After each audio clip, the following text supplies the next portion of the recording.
मैं डॉक्टर प्रमीला देवी मेरी सहायक प्राध्यापक राजनीति विज्ञान शासकीय निरंजन केशरवानी महाविद्यालय कोटा जिला बिलासपुर से हूँ।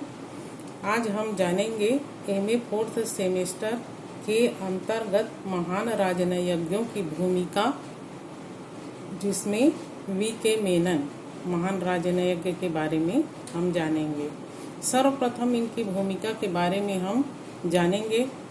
प्रत्येक देश के अंतर्राष्ट्रीय संबंधों में राजनयिक की बड़ी महत्वपूर्ण भूमिका होती है। इसलिए हर देश में राजनयज्ञ कूटनीतिज्ञ नियुक्त होते हैं, राजनयिक नियुक्त होते हैं।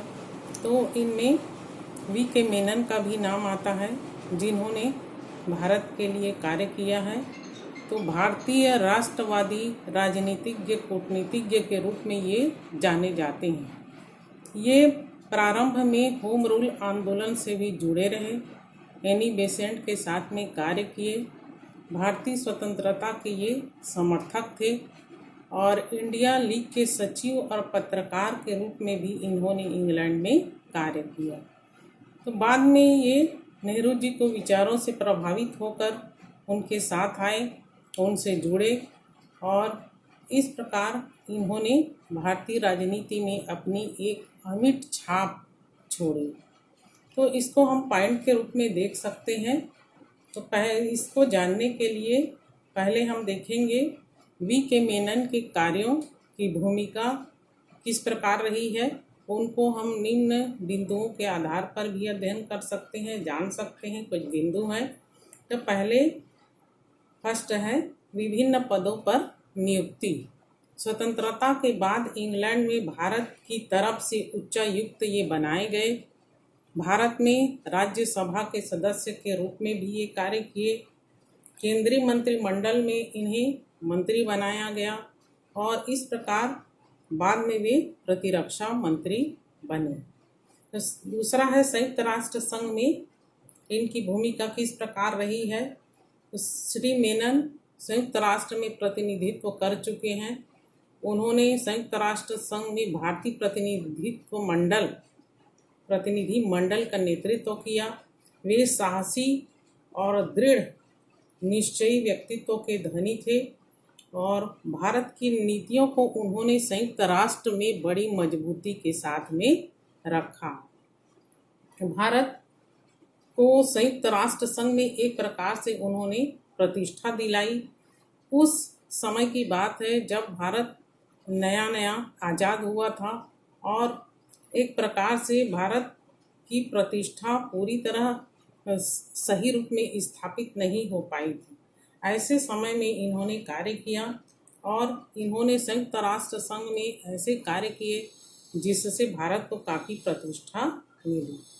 इन्होंने जो 8 घंटे का भाषण दिया संयुक्त राष्ट्र संघ में, वो रिकॉर्ड है। एक प्रकार का उनका काफ़ी लंबा भाषण माना जाता है और उसमें उनकी राजनीतिक कूटनीतिक भूमिका की छाप स्पष्ट रूप से दिखाई देती है।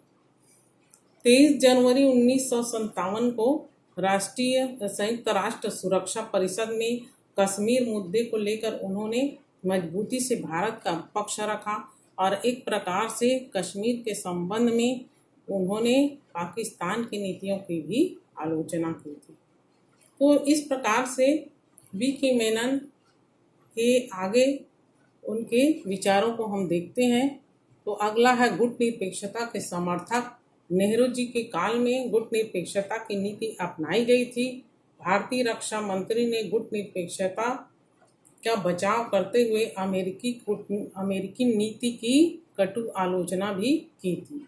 तो भारत पाक युद्ध के दौरान कश्मीर पर भारत के रुख को उन्होंने बड़ी मजबूती के साथ में रखा था। नेक्स्ट पॉइंट है उनका अंतर्राष्ट्रीय संबंधों का संचालन और व्यवस्थापन। तो अंतर्राष्ट्रीय संबंधों के संचालन और व्यवस्थापन में भी उनकी बड़ी भूमिका थी। वे बड़े कुशल थे।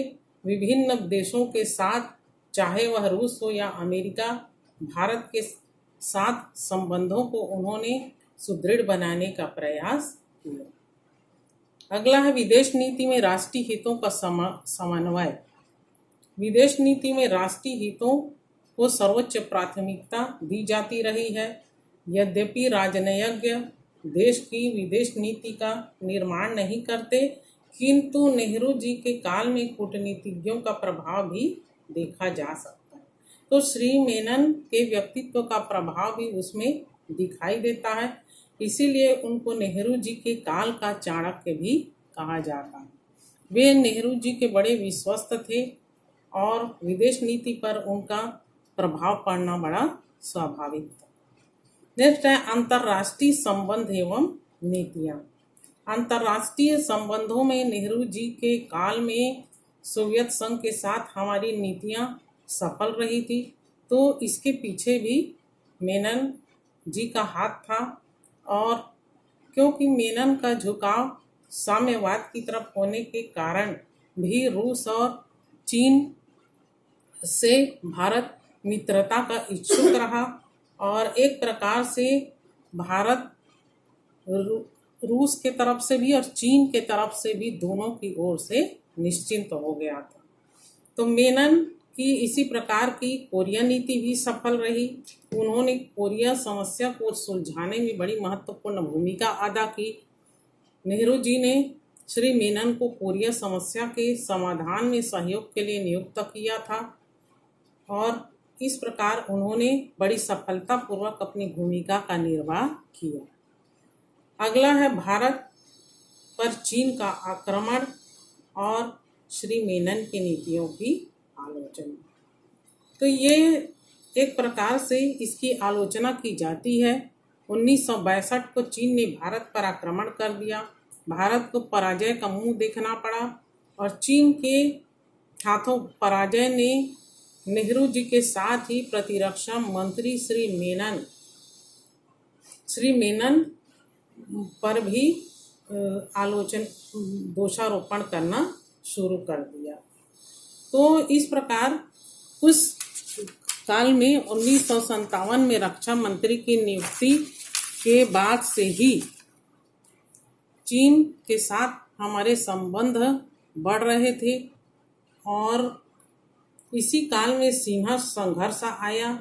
इसके बावजूद उसको अनदेखा किया गया, ऐसा कहा जाता है। सीमा पर सैनिक दबाव भी बढ़ता गया। इसकी आलोचना की जाती रही है। भारत की अखंडता पर निरंतर प्रहार होते रहे और भारत किस प्रकार से मूक दर्शक बना रहा। और इस प्रकार से वास्तव में श्री मेनन साम्यवादी राष्ट्र चीन की ओर से बड़े निश्चिंत थे। वे ऐसा सोचते रहे कि चीन भारत पर कभी आक्रमण नहीं करेंगे।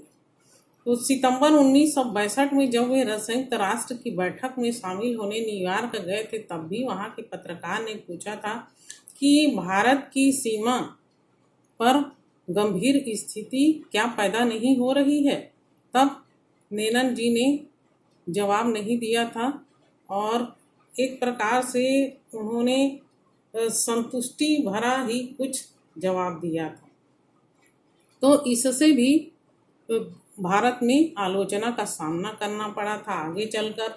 बाद में चीन और भारत के युद्ध के बाद भारत को पराजय का सामना करना पड़ा और मेनन ने अपने पद से त्यागपत्र दे दिया। तो उपरोक्त आलोचनाओं के बाद भी हम मेनन के काल में अनेक उपलब्धियां रही, उसको भूल नहीं सकते। संयुक्त राष्ट्र में भारत को एक स्थान दिलाया, अमेरिका के नीतियों की खुलकर आलोचना की, कोरिया संकट के समाधान में महत्वपूर्ण भूमिका निभाई। तो इस प्रकार से उनकी अनेक उपलब्धियां भी रही हैं। उनको 1954 में पद्म विभूषण अलंकार से सम्मानित किया गया था। वे नेहरू जी के कामरेड कहे जाते थे और भले ही उनकी नीतियां चीन के प्रति असफल रहीं, लेकिन इसके पीछे भी कई कारण थे। भारत की कमजोर स्थिति, भारत को स्वतंत्र हुए बहुत समय नहीं हुआ था, भारत की सैनिक शक्ति भी कमजोर थी। तो ऐसे कई कारण भी हो सकते हैं, लेकिन इन सारी आलोचनाओं के बाद भी ये कहा जा सकता है कि वास्तव में वे अखंड राष्ट्रवादी थे, एक राजनीतिज्ञ थे, कूटनीतिज्ञ थे, जिन्होंने राजनीति में एक अमिट छाप छोड़ी है।